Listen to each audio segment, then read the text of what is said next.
खबर शामिल करेंगे इस्लामाबाद हाई कोर्ट से, जहां पार्लियामेंट हाउस से गिरफ्तार पीटीआई रहनुमाओं का 8 रोजा जिस्मानी रिमांड कलअदम करार दे दिया गया है। चीफ जस्टिस ने रिमार्क्स दिए कि पार्लियामेंट तमाम इदारों की मां है और आपने पार्लियामेंट के अंदर घुसकर मेंबरान असम्बली को गिरफ्तार कर लिया। किसी इदारे का वकार बाकी नहीं रहने देना। जस्टिस आमिर फारूक का मजीद कहना था कि FIR का लिखने वाला भी दिलचस्प है, बड़े अरसे बाद अच्छी कॉमेडी देखने को मिली है।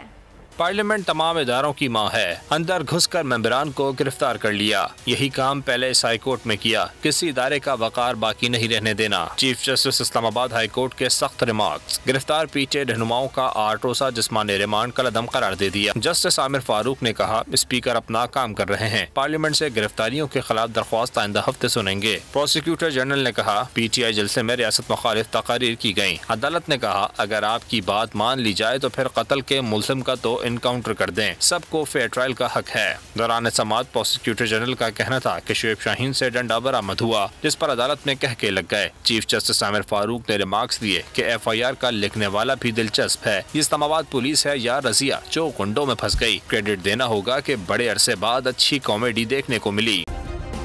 सब्सक्राइब करें और बेल दबाएं ताकि कोई खबर रह न जाए।